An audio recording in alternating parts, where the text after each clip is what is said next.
আসসালামু আলাইকুম। আজকের সংসদে বিএনপির একজন সম্মানিত একজন এমপি অর্থাৎ মাননীয় এমপি সম্ভবত ওনার নাম মনিরুল হক চৌধুরী এরকম কুমিল্লা ৬ আসনের। উনি জাসদকে তুলনা করতে চাচ্ছেন এনসিপির সাথে বা এনসিপিকে তিনি জাসদের কথা স্মরণ করিয়ে দিতে চাচ্ছিলেন। মানে বিষয়টা কেমন হাস্যকর। তিনি বলতেছিলেন যে মুক্তিযুদ্ধের পরে ১৯৭১ সালের পরে জাসদ নামে একটা নতুন দল আবিষ্কৃত হয় যেখানে মেধাবীরা ছিল কিন্তু তাদের বাড়াবাড়ির কারণে নাকি তারা মানে হারিয়ে গেছে আর কি, সেটা বলতে চাচ্ছিলেন আর কি, যে তারা তাদের বাড়াবাড়ি করে নেয়। আসলে এটা বলে তিনি এনসিপিকে সতর্ক করলেন যে তারাও যেন বাড়াবাড়ি না করে। আসলে হচ্ছে পরামর্শ দেওয়া ভালো, উদাহরণ দেওয়া ভালো, কিন্তু এমন উদাহরণ দেওয়া উচিত না যে উদাহরণই হচ্ছে বিতর্কিত। কেননা তিনি বললেন যে জাসদের সাথে তুলনা করেন এনসিপিকে। আচ্ছা ঠিক আছে, উনি যে বললেন জাসদ হারিয়ে গেছে, কেন জাসদ হারিয়ে গেছে? আসলে জাসদ বাড়াবাড়ির জন্য হারিয়ে গেছিল। আমরা জানি যে শেখ মুজিবুর রহমান ১৯৭২ সাল থেকে ১৯৭৫ সাল এই দীর্ঘ একটা সময়ে তিনি রক্ষী বাহিনী গঠন করে অনেক হত্যাযজ্ঞ চালিয়েছেন।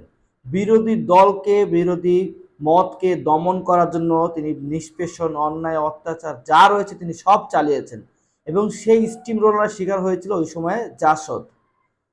অর্থাৎ জাসদ বাড়াবাড়ির কারণে নয়, মূলত হচ্ছে শেখ মুজিবুর রহমানের যেই রক্ষী বাহিনী ছিল, শেখ মুজিবুর রহমান যে ফ্যাসিবাদী পন্থায় চলে গিয়েছিলেন, সেই ফ্যাসিবাদের একটা ফল হিসাবে জাসদের উপরে অত্যাচার, অবিচার, অন্যায় নেমে এসেছিল। এখন আমার কথা হচ্ছে তাহলে জাসদ কিন্তু হারিয়ে গেছে মূলত ফ্যাসিবাদের নিষ্পেষণে চলে বা রোষানলে পড়ে। তো এনসিপি কোন ফ্যাসিবাদের রোষানলে পরে হারাবে এটা আমার মনে পড়তেছে না। তাহলে কি বর্তমানে যারা এনসিপি বিরোধী দল আছে তারা কি তাহলে শেখ মুজিবুর রহমানের সেই ৭২ থেকে ৭৫ যে সরকার, বাকশাল বা একনায়কতন্ত্রের যে সরকার, তারা কি সেই ধরনের কোনো সরকার হতে যাচ্ছে যেখানে এনসিপিকে তারা স্পেস দিবে না, এনসিপির উপর তারা হচ্ছে এনসিপিকে রোষানলে ফেলবে, এনসিপির উপর তারা অন্যায় অত্যাচার করবে?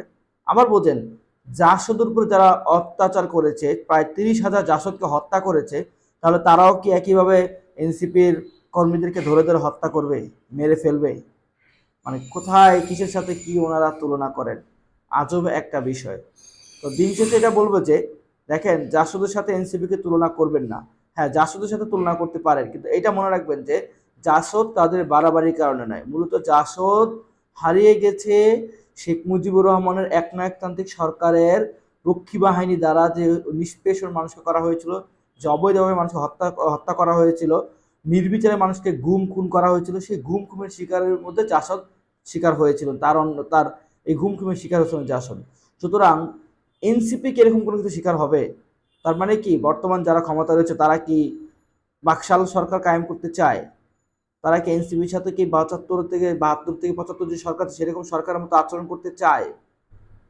এরকম আচরণ যারা করতে গেছে তারাই পতিত হয়েছে, তারাই আহ, পালিয়ে যেতে বাধ্য হয়েছে। শেখ মুজিবুর সরকারকে আহ, উৎখাত করেছিল একদল সেনা শাসকরাই, কিন্তু আবার শেখ হাসিনাকে কিন্তু উৎখাত করেছে এদেশের জনগণ। কারণ তারা যখনই হচ্ছে জনগণকে নির্বিচারে হত্যা, গুম খুন করেছে, তখন এদেশের জনগণ তাদের বিরুদ্ধে দাঁড়িয়েছে। সুতরাং কেউ যদি চিন্তা করে যে জাসদকে যেভাবে তারা ম্যাসাকার করেছে, এই একই ম্যাসাকার তারা এনসিপির উপরে চালাবে, তাহলে এনসিপির নেতাকর্মী বা এদেশের আপামর জনতা তারা কেউ বসে থাকবে না। ৭৫, ৯০, ২৪-এর মতো তারা আরেকটি বিপ্লব ঘটাবে, যে বিপ্লবের মাধ্যমে শুধু সরকারের পরিবর্তন হবে না, পরিবর্তন হবে আমূল, ব্যাপক পরিবর্তন হবে।